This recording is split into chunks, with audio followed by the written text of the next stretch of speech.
तो डॉक्टर स्वामी परमानंद जी महाराज रोहतक से। राधा जी महाराज। राधे राधे महाराज जी। महाराज जी, मरने के समय केवल स्थूल देह का नाश होता है, सूक्ष्म व कारण शरीर क्या आत्मा के साथ ही एक शरीर से दूसरे शरीर में जाते हैं?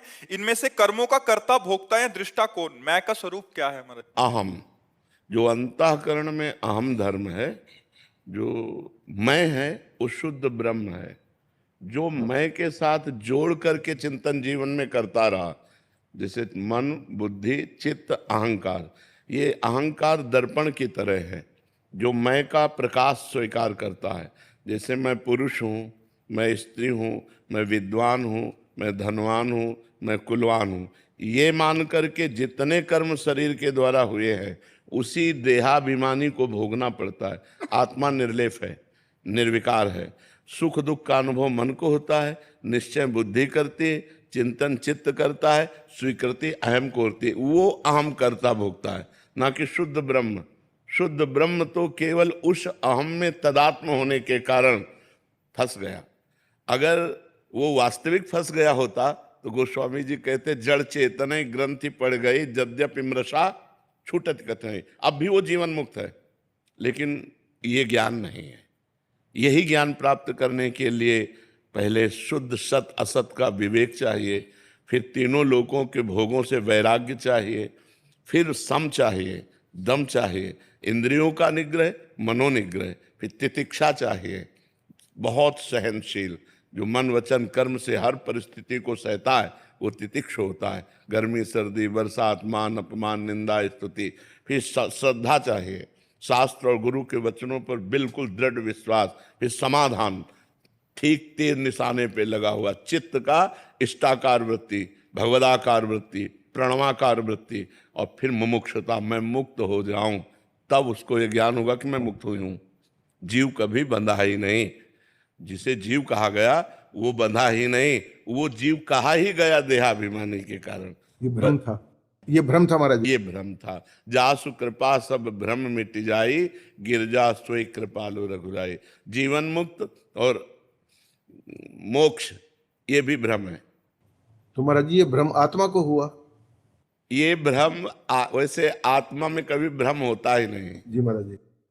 आत्मा ने स्वीकार जो कर लिया, स्वीकृति जो कर ली, इसी को भ्रम मान लीजिए। वो स्वीकृति कर दे, अभी मैं स्थूल नहीं हूं, मैं सूक्ष्म नहीं हूं, मैं कारण नहीं हूं, तो कभी बंधा ही नहीं ना। वो कभी बंधा ही नहीं। बंधा होता तो उसको भ्रम होता। जब बंधा ही नहीं तो भ्रम कैसा है? तो अभी जीवन मुक्त हो, केवल स्वीकृति हमारी बदल गई। जो हमारी स्वीकृति अंतःकरण में तदात्म भाव हुआ ना, यही बंधन का कारण हुआ। अंतःकरण का तदात्म भाव हट जाए तो आप जीवन मुक्त हो। जैसे हम अपने शीशा के प्रतिबिंब में आसक्त हो जाए, यद्यपि प्रतिबिंब कभी हमें आसक्त नहीं कर सकता, पर आसक्त हो गए, यही भ्रम है। यद्यपि मृषा छूटति कछ नहीं। ये भ्रम हट जाए तो अभी जीवन मुक्त, कोई साधना करने की जरूरत नहीं, क्योंकि वो जीवन मुक्त है ही, कभी बंध ही नहीं सकता। जो चैतन्य घन आत्मा निर्विकार है वो कभी विकार को प्राप्त हो ही नहीं सकती। वो अष्टधा प्रकृति में फंस गया। तो यही महाराज जी ऐसा लगता है कि ये क्या मतलब भाई, आत्मा के अंदर असर भी नहीं आता उसके ऊपर। अब जैसे अरे हम हैं भी बंधे हुए। हाथ जैसे चुंबक हम रख दे छुपा के, और इधर लोहे के यंत्र पड़े हों और उनमें हलचल हो, तो क्या चुंबक हलचल कर रहा है? क्या उसमें कामना है क्या कि हलचल हो जाए? उसके प्रभाव से हलचल हो रहा है। अब वो चुंबक चूंकि पर्दे में है, वो दृष्टिगोचर होने वाला है नहीं, और हलचल इस पूरे पार्थिव शरीर में हो रही, उसी आत्म तत्व की हो रही। ये ज्ञान हो जाए कि हम तो कभी बंधे ही नहीं थे, तो अभी जीवन मुक्त है। पर ये ज्ञान नहीं है, हम बंधे हैं। ऐसा महसूस होता मैं पुरुष हूं, ऐसा महसूस होता है मेरा हाथ है, ऐसा महसूस होता है मैं जी रहा हूं, मैं मर रहा हूं। बस यही भ्रम है। तो महाराज जी भजन के साथ में ये ज्ञान को भी लेना पड़ेगा साथ में? ज्ञान अपने आप उदय हो जाएगा, भजन के साथ ज्ञान लेने की जरूरत नहीं पड़ेगी। आप भजन कीजिए, क्योंकि भजन से संसार का चिंतन छूटता है। जैसे आत्मस्वरूप की स्थिति का तो उदाहरण नहीं दिया जा सकता, क्योंकि वो बहुत तमोगुणी है, लेकिन गाढ़ निद्रा में जैसे सोया हुआ अज्ञानी पुरुष होता है, ऐसे जागृत समाधि में स्थित पुरुष महापुरुष होता है। जागृत अवस्था में उसकी वो स्थिति होती है जो गाढ़ निद्रा में जो होती है, कि कोई संकल्प विकल्प नहीं, कोई स्फुरण नहीं, पर वो तमोगुण से बुद्धि का लीन होना है। और इसमें बुद्धि का ब्रह्म में लीन होना है। ऐसी गाढ़ अवस्था जहां ब्रह्म भूता प्रसन्नात्मा न शोचति न कांक्षति समा सर्वेषु भूतेषु मद भक्तिम लभते पराम। न कोई सोच है न कोई चाह है, अखंड प्रसन्नात्मा हमारा स्वरूप है।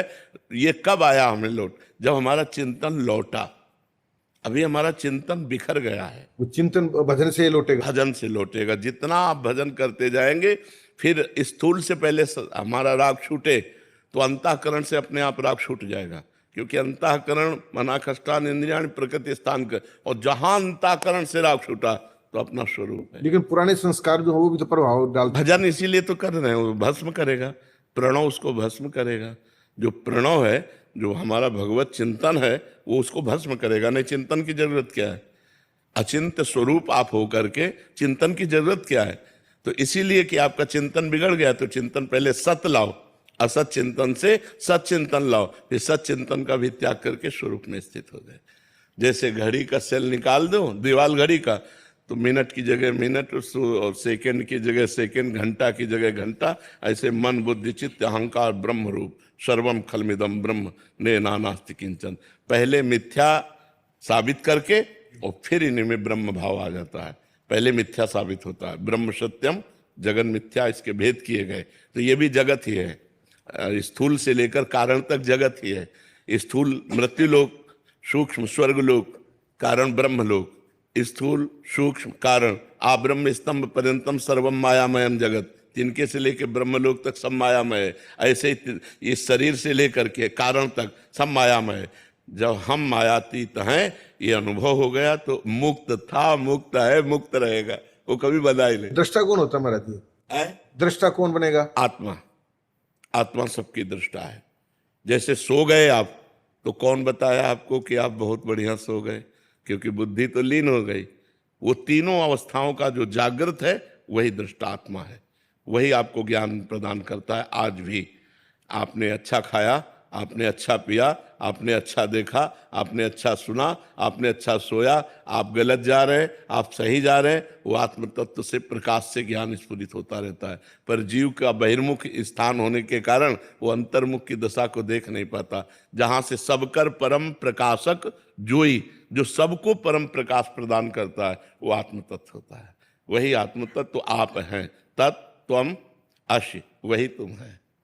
समझ पा रहे हैं? मतलब कर्ता भी हम हैं, भोक्ता भी हम नहीं, कर्ता भोक्ता अंतःकरण है, आप दृष्टा है। यही तो फंस गए, यही तो फंस गए।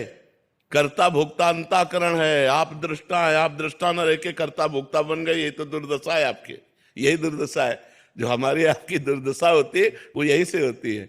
कर्ता भोक्ता बन गए, अहंकार विमूढ़ात्मा कर्ता अमित मन्यते, मैं ये करता हूं, मैं ये भोगता हूं, बस यही तो विमूढ़ता है।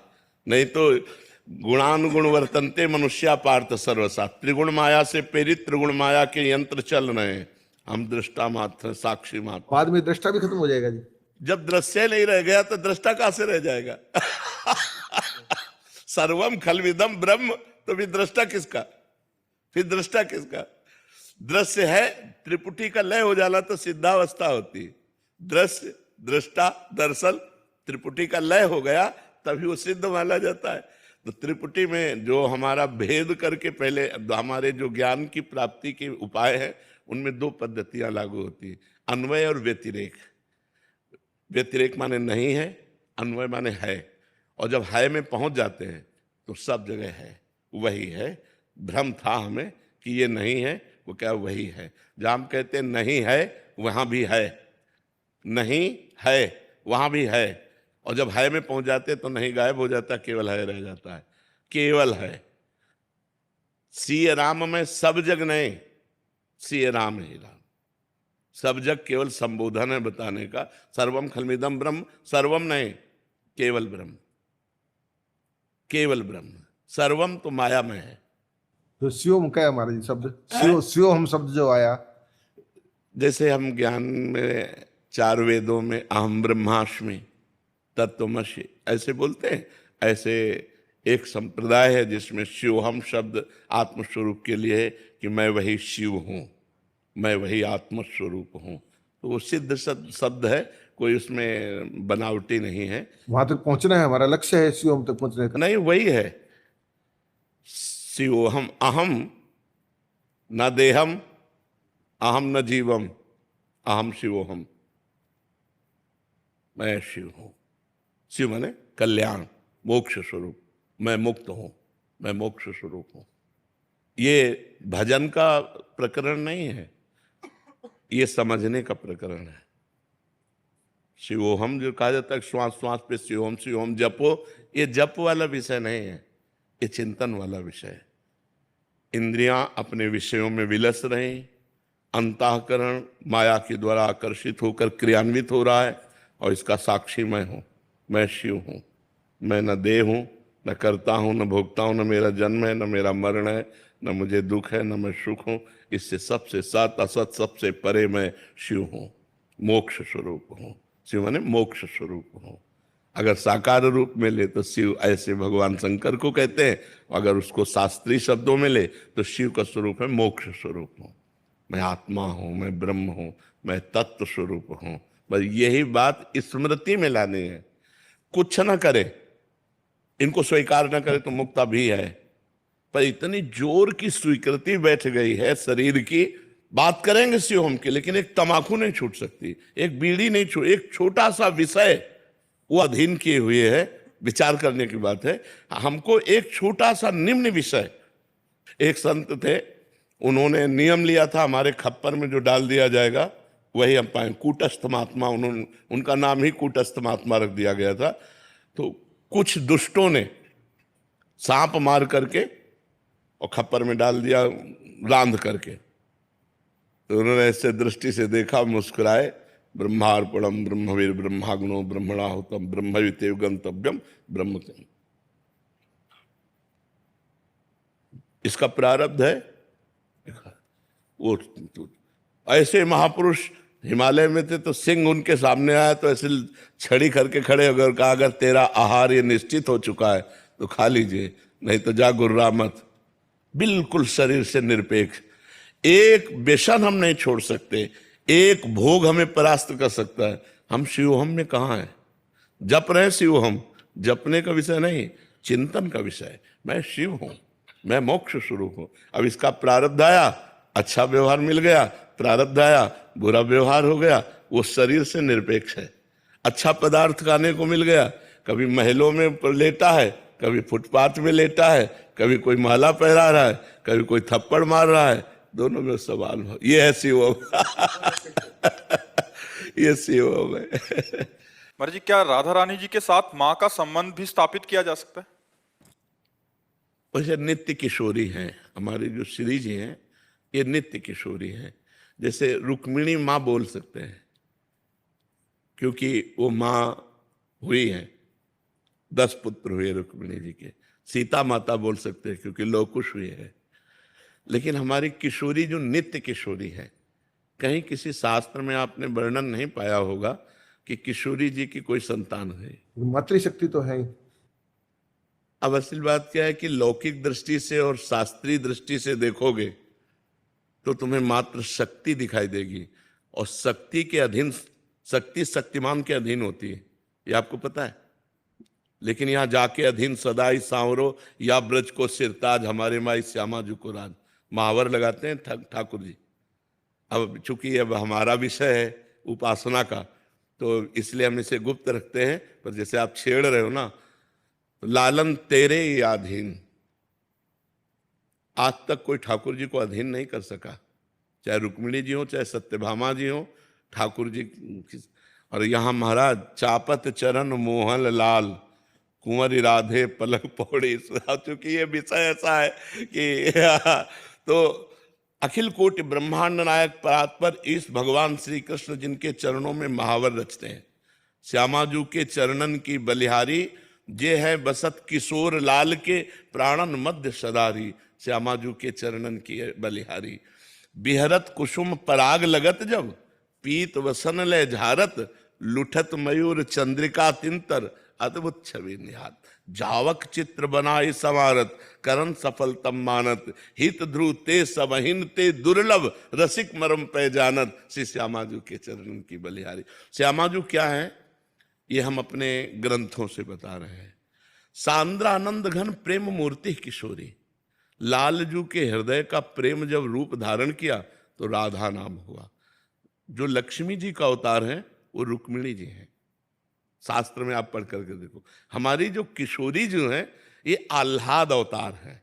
लालजू का जो आनंद है, आह्लाद है, प्रेम है, प्रीतिरु मूर्तिमती रस सिंधु सार संपदि विमला वैदग्धि नाम हृदयम काचन वृंदावनाधिकारिणी देत। जहां थोड़ा भी प्रेम आया है किसी भक्त के हृदय में, भगवान वहां दास बने दिखाई दिए। आप विचार करके भक्तों के चरित्रों में देखो कि भगवान कहते मैं हूं भक्तन को दास, भगत मेरे मुकुटमणि, पग चापूं और सेज बिछाऊं, नौकर बनूं हजाम, हाकू बैल बनो गडवारो, बिना रथवा तन खान, यही तो मेरे मन में थणी, भगत मेरे मुकुटमणि। अर्जुन जी की जहाँ जूती है वहाँ वो बैठे हुए हैं। ध्येयम सदा परिभवग्नम अभीष्ट दोहम, तीर्थास्पदम शिव विरंच नुतम शरण्यम, भृत्यार्तिहम प्रणत पाल भवाब्दिपोतम, वंदे महापुरुष ते चरणारविंदम। वो वहां बैठे जहाँ अर्जुन की जूती है, किसके अधीन होके? प्रेम। और प्रेम का समुद्र का सार रूप से लाडली जो है, अगर वहां महावर लगा रहे हैं तो कोई आश्चर्य की बात नहीं। तो जैसे कोई राधा माता कहता है तो निषेध नहीं है, क्योंकि जितनी आद्य शक्तियां हैं, जितनी भी आद्य शक्तियां हैं वो सब किशोरी जी के हिस्से अंश से है, महारानी जी के अंश से है। पर महारानी जो प्रेम रूपा है और प्रेम के अधीन ठाकुर जी हैं, इसीलिए जाके अधीन सदाई सांवरो, या ब्रज को सिरताज, हमारे माई श्यामा जी को राज। तो प्रायः जनरल लोग, जैसे यहां ठाकुर जी को कभी भगवान नहीं कहा गया ब्रज में, राधा वल्लभ लाल, राधा रमण लाल, बाके बिहारी लाल। अगर कोई आकर बोलता बाके बिहारी भगवान की जय, तो पक्का वो बाहरी ब्रज का नहीं है, वो रस के क्षेत्र में नहीं घुसा, इसीलिए वो नहीं जानता है। यहां तो राधा रमण लाल, बाके बिहारी, यहां तो लाडली लाल, प्रिया लाल, ऐसे दुलार करके यहाँ का जो नौ किशोर रूप है वो उपासना में अलग है। और जब शास्त्रीय पद्धति से कहेंगे तो वही काली है, वही कृष्ण है, वही शिव है, वही राधा है। एक भी तत्व में अंतर नहीं, तत्व वही है। लेकिन जब प्रेम विलासिता में आ जाते हैं तो फिर अंतर हो जाता है। जैसे तत्व में भ्रम नहीं होगा, प्रेम विलास जब चलेगा तब भ्रम पैदा हो जाएगा। जैसे तत्व ज्ञान में एक ही परब्रह्म परमात्मा है, ये हमारी बुद्धि जब ज्ञानमयी होती तब जान पाती ना। और जिनसे बुद्धि को ज्ञान प्राप्त होता है वो सती मैया है, या देवी सर्वभूतेषु बुद्धि रूपेण संस्थिता। और वो जब भगवान शिव ने राम जी को कहा जय सच्चिदानंद परम धाम आपकी जय हो, और प्रणाम किया, तो उनका सच्चिदानंद कैसे हो सकते हैं? जो सच्चिदानंद है वो सर्वज्ञ होता है, वो त्रिकालज्ञ होता है। और ये खोज रहे हे खग हे मृग हे मधुकर श्रेणी, तुम देखी सीता मृग, सती जी को भ्रम हो गया। तत्व ज्ञान में नहीं भ्रम होगा, लीला चरित्र में भ्रम हो गया। अब तत्व में जैसे हमसे कोई पूछे कि राधा और दुर्गा में कितना अंतर है, एक पाई भर अंतर नहीं। अब प्रेम में पूछे तो बहुत अंतर है। वो आद्या शक्ति रुद्र रूपिणी वीर, और यहां महाप्रेम, यहां केवल प्रेम। श्री जी कोई अस्त्र धारण किए हमारी राधा रानी, नील कमल के सिया, और दुर्गा जी अष्टभुजा, 16 भुजा, 32 भुजा, महाशक्ति, रौंद के फेंक दिया महिषासुर को। समझ रहे ला, शक्ति वही है, तत्व में अंतर नहीं है। लेकिन जब प्रेम भाव में आते हैं तो जहां फूल बिछाए जाते हैं तो लालजू को और सहचरियों को भय होता है कि प्यारी जू के चरणों में कहीं पराग चुभ न जाए। आप विचार करो। और जहां वो गले पे लात रख करके मार खड्ग के लंबी जीप करके, अब कैसे मिला लो जहां कुसुम का पराग भी चुभ न जाए ये डर है, वो तो कैसे आप मिला है।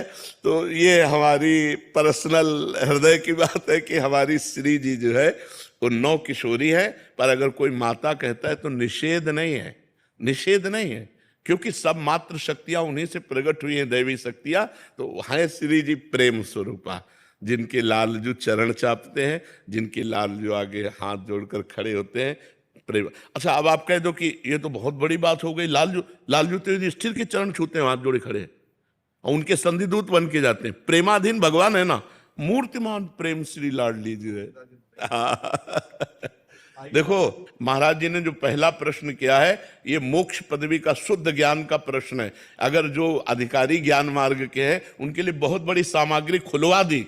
संतों का काम इनको जानना थोड़ी है। बाबा जी बने, पूरा जीवन भगवान में अर्पित किए, इनको जानना थोड़ी है। ये तो वो चर्चा करते हैं जिससे समाज जाने कि ब्रह्म क्या है, मोक्ष क्या है, कल्याण किसका होता है, बंधन किसका होता है। तो ये कोई ना सोचे कि मेरा प्रश्न नहीं हुआ। संतों के प्रश्न में सबका प्रश्न समा जाता है। जी।